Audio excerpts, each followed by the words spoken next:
প্রিয় BA fourth সেমিস্টারের অনার্সের ছাত্রছাত্রীরা, আজকে আমি যে বিষয় নিয়ে আলোচনা করব সেটি তোমাদের জন্য খুবই গুরুত্বপূর্ণ। যারা এডুকেশানে অনার্স নিয়ে পড়ছো, তোমাদের এডুকেশানে অনার্সের পেপার রয়েছে CC8, CC9 এবং CC10।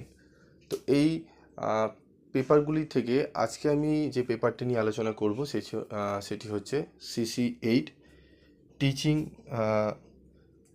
যে আরেকটি সাবজেক্ট তোমাদের রয়েছে SECA2, সেই সাবজেক্টটিও তোমরা অনেকে রিকোয়েস্ট করেছো। তো আজকের এই সাবজেক্টটি আলোচনা করব, যেটি হচ্ছে টেকনোলজি ইন এডুকেশন। ঠিক আছে, আমরা অনার্স পেপার ফোর্থ সেমিস্টারে CC8। তো গুরুত্বপূর্ণ 10 নম্বরের কী প্রশ্ন আমরা পড়লে একদম 100% কোশ্চেন কমন পাবো, সেরকমই প্রশ্নগুলো নিয়ে আলোচনা করব। তো অনার্সের যারা ছাত্রছাত্রী রয়েছে, যারা অনেক রিকোয়েস্ট করেছিলে, তোমরা অনেকবার লিখেছো, আমি তোমাদের বলেছিলাম আমি লাস্ট মিনিটের গুরুত্বপূর্ণ বাছাই করা প্রশ্নগুলো তোমাদের সামনে তুলে ধরবো। তো দেখো, শিক্ষা প্রযুক্তি কাকে বলে, ইহার প্রয়োজনীয়তা এবং পরিধি সম্বন্ধে আলোচনা করো। What is educational technology, discuss it's necessity and scope. তন্ত্র কি, এর শ্রেণীকরণ করো। শিক্ষাক্ষেত্রে তন্ত্রমূলক দৃষ্টিভঙ্গির প্রয়োজনীয়তা কী। ঠিক আছে, যোগাযোগ ব্যবস্থা কি, শ্রেণীকক্ষে ইহার বিভিন্ন উপাদানগুলি ব্যাখ্যা করো। কম্পিউটার কি, এর বৈশিষ্ট্য উল্লেখ করো। শিক্ষায় কম্পিউটার ব্যবহার লেখো। যেগুলো স্টার মার্ক করা রয়েছে অবশ্যই খুব ভালো করে তোমরা পড়বে, এবং তোমরা যদি স্টাডি মেটেরিয়াল সংগ্রহ করতে চাও তাহলে সংগ্রহ করতে পারো। তোমাদের সামান্য রেমুনারেশনের বিনিময়ে তোমরা স্টাডি মেটেরিয়াল সংগ্রহ করতে পারো।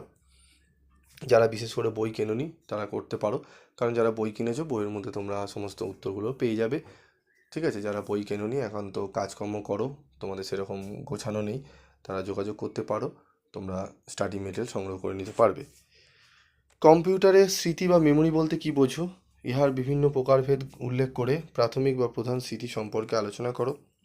খুবই গুরুত্বপূর্ণ প্রশ্ন। এই 5টি প্রশ্নের মধ্যে প্রথম 4টি প্রশ্ন স্টার মার্ক করা রয়েছে, খুব ভালো করে তোমাদের কিন্তু পড়তে হবে 10 নম্বরের জন্য। চলে আসবো আমাদের পরবর্তী 6 নম্বর প্রশ্ন। ব্যক্তিভিত্তিক নির্দেশনামূলক কৌশল কাকে বলে। যে কোনো একটি ব্যক্তিভিত্তিক নির্দেশনামূলক কৌশলের বৈশিষ্ট্যগুলি উল্লেখ করো। খুবই গুরুত্বপূর্ণ, 4টি স্টার রয়েছে, বুঝতেই পারছো, খুবই গুরুত্বপূর্ণ প্রশ্ন তোমাদের জন্য। শিখন মডেল বলতে কি বোঝো, এর বৈশিষ্ট্য ও কার্যাবলী আলোচনা করো। শিখন মডেলের, ঠিক আছে, বৈশিষ্ট্য ও কার্যাবলী।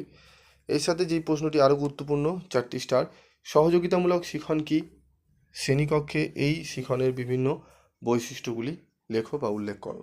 ঠিক আছে, খুবই গুরুত্বপূর্ণ প্রশ্ন। চলে আসবো এর পরবর্তী প্রশ্ন, 9 নম্বর প্রশ্ন। 9 নম্বর প্রশ্নটি দেখে নিই। ই লার্নিং কি, এর বৈশিষ্ট্য লেখো। এর সুবিধা অসুবিধাগুলি উল্লেখ করো। ভারতীয় শিক্ষায় ই লার্নিংয়ের প্রভাব লেখো। ই লার্নিং কি, এর বৈশিষ্ট্য লেখো। এর সুবিধা অসুবিধাগুলি উল্লেখ করো।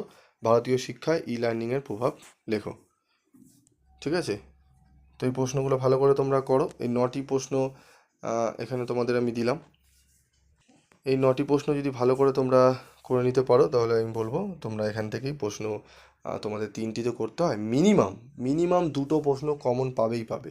ঠিক আছে, এখান থেকে 2টো মিনিমাম প্রশ্ন কমন পাবে, তবে 3টি প্রশ্ন তোমরা পেয়ে যাবে। আমি তবুও কম করে ধরছি, মিনিমাম 2টো তোমরা 10 নম্বরে একদম এই 9টি প্রশ্ন পড়লে 20 নম্বর তো একদম তোমরা কমন পাবেই। ঠিক আছে, তোমরা এখান থেকে 3টে প্রশ্ন তোমরা অনায়াসে কমন পেয়ে যাবে 9টি প্রশ্ন যদি পড়ো। ইনফ্যাক্ট 9টি পড়লে তোমরা এখান থেকে 5 নম্বরের প্রশ্নও কিন্তু কমন পাবে। তবুও আমি পরবর্তী ভিডিওতে 5 নম্বরের আলাদা করে প্রশ্ন আমি তোমাদের বলে দেবো। সেই 5 নম্বরের প্রশ্ন আমি তোমাদের গুটি কয়েক প্রশ্ন বলে দেবো, যেগুলো পড়লে তোমরা সেখান থেকেও 4-5টি কোশ্চেন কমন পেয়ে যাবে। ঠিক আছে, আজকের মতো এইটুকুই। দেখা হচ্ছে পরবর্তী ভিডিওতে। সকালে ভালো থেকো, সুস্থ থেকো, এবং যারা চ্যানেলে নতুন তারা চ্যানেলটি সাবস্ক্রাইব করে পাশে থাকা বেল আইকনে ক্লিক করে রেখে দিও, এবং যারা ভিডিওটি দেখছো পারলে একটু লাইক করে দিও, কারণ অনেকেই তোমরা ভিডিও দেখো কিন্তু লাইক শেয়ার তোমরা করো না। তোমাদের জন্য অক্লান্ত পরিশ্রম করে আমরা কিন্তু এই প্রশ্নগুলো নির্বাচন করে তোমাদের সামনে তুলে ধরি।